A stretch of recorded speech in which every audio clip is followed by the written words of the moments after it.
एक मुझे सवाल पूछना है भारत के युवा पीढ़ी के लिए आपसे, क्योंकि अभी 50% से ज़्यादा पॉपुलेशन 25 से नीचे है, 60% से ज़्यादा या 35 से नीचे, उनको कोई अनुभव नहीं है। प्रधानमंत्री जी, ये डेवलपमेंट क्या हुआ है?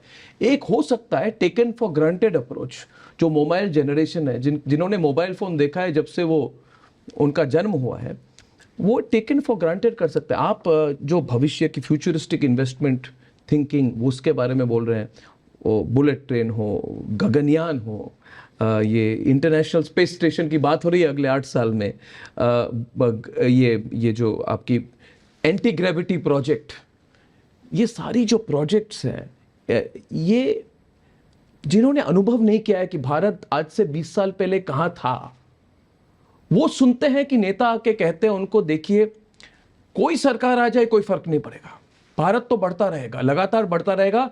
नरेंद्र मोदी प्रधानमंत्री रहे नहीं रहे, बीजेपी रहे नहीं रहे, कोई भी सरकार आ जाए, मिलीजुली सरकार, खिचड़ी सरकार, भारत की प्रगति होती रहेगी। तो मैं चाहता हूं इस पर आप जरा अपने फ्यूचर विजन को लेकर, ताकि कोई भी पीढ़ी टेकन फॉर ग्रांटेड ना करे भारत के डेवलपमेंट को, इसको आप कैसे इसको एक्सप्रेस करना चाहेंगे कि जो फीलिंग है कि कोई भी सरकार आ जाए कुछ फर्क नहीं पड़ने वाला? पहले मैं जी एक जनरल वे में बताता हूँ। देखिए, जब हमारा देश आज़ाद हुआ तब दुनिया की इकोनॉमी में हम नंबर 6 पर थे, भारत का स्थान 6 पर था। हमारे इन महानुभावों ने सरकार ऐसी चलाई, सब बड़े बड़े महान विद्वान लोगों ने, कि हम 11 नंबर पर पहुंच गए। 10 साल में हमारे एक के बाद एक सुविचारित कदम, आज हम 11 नंबर से 5 नंबर पर आ गए। अब कुछ लोग कहते हैं अरे भाई ये तो नेचुरल होने वाला है, होने वाला है। अब 6 से 11 हुआ, वो कहता भाई अगर नेचुरल होना था तो 6 से 5 होना चाहिए था, 4 होना चाहिए था, 11 हुआ मतलब तुमने कुछ उल्टा किया। अब हम देखिए 2014 में कांग्रेस ने एक अनाउंसमेंट किया था, उन्होंने कहा था 2043 हम भारत को दुनिया की तीसरे नंबर की अर्थव्यवस्था बनाएंगे, ये उन्होंने 2043 कहा था। हमारी सरकार तीसरी पारी में तीसरे नंबर की इकोनॉमी बनाने का लक्ष्य करके चल रही है। मतलब कांग्रेस के हिसाब से 15 साल पहले मेरा, एक तो मैंने प्रीपोन कर दिया और आकार का, मतलब इसके लिए मुझे मेहनत लगती है।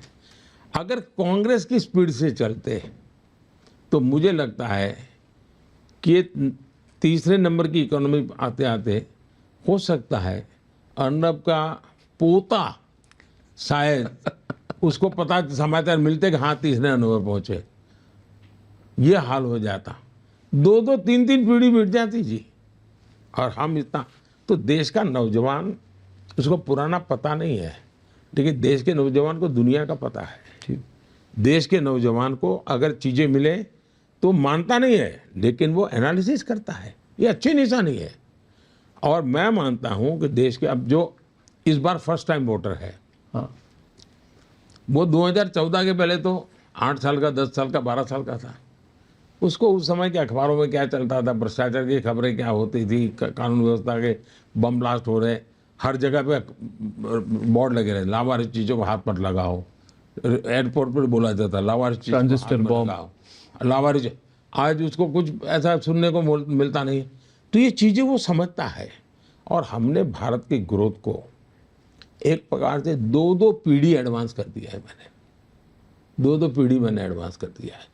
और मैं मान, जैसा आपने उल्लेख किया, गगनयान की बात हो, बुलेट ट्रेन की बात हो, स्पेस स्टेशन की बात हो, या एयरपोर्ट। अब देखिए भाई, हमें आज भारत के पास करीब सभी मिला करके प्राइवेट प्लेन वगैरह सब गिने तो 600-700 हवाई जहाज है। अभी 1100 हवाई जहाज का ऑर्डर बुक किया हुआ है भारत ने। एक आंकड़ा शेयर करूं मोदी? हाँ, एक आंकड़ा मेरे पास है कि 2028 में जब तक भारत तीसरी नंबर की इकोनॉमी हो जाएगा आपके तीसरे कार्यकाल में, तो भारत की जो टोटल ग्लोबल एयर ट्रैफिक है वो 50% होगी पूरी दुनिया की। मतलब हर दूसरी प्लेन भारत से टेक ऑफ करेगी। या आपके कार्यकाल में? और इसलिए मेरे सामने चुनौती ये नहीं है, मेरे सामने चुनौती मैं कितनी तेजी से एयरपोर्ट बनाऊंगा। ये कहते हैं तो होता ही रहेगा, प्रधानमंत्री आए नहीं आए, कोई भी सरकार बने। यानी सिर्फ एविएशन, टूरिज्म, आप मान के चलिए जी, मैं G20 में मैंने 200 कार्यक्रम अलग अलग देश के स्थानों पर किए। मैंने टूरिज्म का एक फाउंडेशन बना दिया है जी। इतना बड़ा टूरिज्म आने की संभावना मैं देख रहा हूँ जी। G20 के हर देश के हर लोग, यार भारत एक बार तो जाना चाहिए, ये मूड बना दिया है मैंने। और मैं विद इन इंडिया यात्रा और इंटरनेशनल टूरिस्ट का आना, इन दोनों को मैं जोड़ रहा हूँ। अब आप एविएशन सेक्टर देखिए, रोजगार के कितने अवसर बनेंगे। आप फ्लाइट क्रू चाहिए, आपको ग्राउंड मैनेजमेंट के लिए बहुत बड़ी मात्रा में लोग चाहिए, आपको इंजीनियर्स चाहिए, आपको कंप्यूटर मैनेजमेंट वाले लोग चाहिए, आपको मेंटेनेंस के लिए हजारों लोग लगते हैं जी।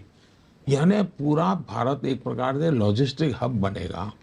कितनी व्यवस्थाएं लगेगी, आप कल्पना कर सकते हैं जी। इतना ही नहीं जी, देश के नौजवान, यानी आप टियर 1 टियर 2 सिटी तक मत देखिए, आप गांव तक देखिए। भारत के नौजवान डॉक्टर इंजीनियर बनने की सपना ही नहीं देखता था। क्यों? कि उसको तो बेचारा पहले तो मुझे अंग्रेजी स्कूल में पढ़ना पड़ेगा, मेरे माँ बाप के पास पैसे नहीं, मैं अंग्रेजी स्कूल में कैसे पढ़ूंगा। मैंने निर्णय कर लिया, मातृभाषा में भी तुम डॉक्टर बन सकते हो, मातृभाषा में तुम इंजीनियर बन सकते हो, तुम्हें अंग्रेजी पढ़े बिना तुम्हारी रुकेगी नहीं। अब देखिए, मैं सोच रहा हूँ 2029 में मैं यूथ ओलंपिक भारत में करना चाहता हूँ, मैं बीच ओलंपिक भारत में करना चाहता हूँ, मैं 2036 ओलंपिक यहाँ करना चाहता हूँ। ये चीज़ें कोई शोकेस नहीं है जी, मेरे देश के मिजाज को बदल दे। G20 साहब, 8वीं कक्षा का बच्चा स्कूल में बोलता था G20 जी बिल्कुल, जबकि पहले लोगों को पता नहीं था G20। तो मैं मेरे देश के हर बच्चे को ग्लोबल माइंडसेट उसका तैयार कर रहा हूँ जी। एक के बाद एक मैं कदम वो उठा रहा हूँ जी। और तीसरा कार्यकाल, मुझे मेरे सबसे बड़ी मेरी भरोसे की ताकत है, ये बिलो 30 एज ग्रुप है जी, वो मेरे साथ जुड़ जाएगा, मैं पूरा विश्वास है मेरा। मैं मेरे देश से 20 to 30 वाला जो एज ग्रुप है ना, वही मेरे देश को आगे स्पीड मेरी बढ़ाने वाला है। दिख भी रहा था। और दूसरा, माताएं बहनें, माताओं बहनों का जो रोल है वो पिछली शताब्दी में जो इतना हुआ है उससे सैकड़ों गुना बढ़ जाएगा जी। यानी हम कितनी तेजी से बढ़ेंगे इसका आप अंदाज कर सकते हैं जी। प्रधानमंत्री जी, जब आप प्रधानमंत्री बने थे पहली बार, तब सबने कहा था कि एक्सपीरियंस नरेंद्र मोदी जी की है गवर्नेंस में, जो आपको शुभचिंतक है, जो आपके क्रिटिक है, सब मानते थे, मगर कह रहे थे कि विदेश नीति ये समझ नहीं पाएंगे, बहुत कॉम्प्लेक्स मामला है, डिप्लोमेसी इन्होंने की नहीं है, जबकि आप कर चुके थे। मुझे याद है जब आप गए थे मुख्यमंत्री होकर, आप चाइना गए थे, एक बार आपसे बातचीत भी हुई थी उस समय। प्रधानमंत्री जी, आने वाले दिनों में ये और कॉम्प्लेक्स हो सकता है, क्योंकि 3 से 5, 5 से 10 ट्रिलियन, 10 से 15 ट्रिलियन ये जल्दी होगा और हम एक ग्लोबल कंपटीटर बन जाएंगे। इंडिविजुअली आप पर जो लोग कह रहे हैं कि प्रेशर बहुत बढ़ जाएगा, एक तरह से पश्चिमी देशों से प्रेशर बनेगा कि आप रूस से दूरी रखें, और एक तरह से चाइना से भी प्रेशर बनेगा क्योंकि इकोनॉमिक कंपटीशन और बढ़ जाएगी। तो कोल्ड वॉर 2.0 एक आने वाला है, जिसमें भारत भी एक तरह से एक प्लेयर बन जाएगा। इसमें क्या नॉन अलाइनमेंट 2.0 वाली पॉलिसी चलेगी? आपने यूक्रेन के समय में देश हित वाली पॉलिसी चलाई, तो आप ये प्रेशर कैसे हैंडल करेंगे, क्योंकि ये बढ़ता जाएगा आने वाले दिनों में, ये आम अनुमान है। एक तो मेरा जो विदेश फिकर विषय का जो अनुभव है, एक घटना, अटल जी के जो पर्सनल सेक्रेटरी थे मिस्टर सिन्हा, उनका शक्ति सिन्हा जी, उनका स्वर्गवास हो गया जी।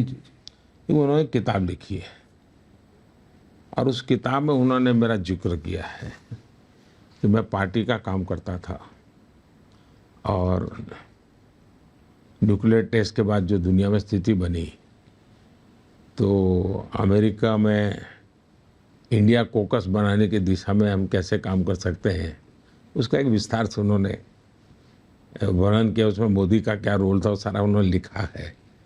और तब वो अटल जी के साथ काम करते थे। तो खैर वो तो एक अलग बात है। सवाल ये है कि पहले हमारी यह सोच ये रही कि हम इससे इतनी दूरी बनाकर रखेंगे, हम इससे इतनी दूरी बना, ये एक अप्रोच था।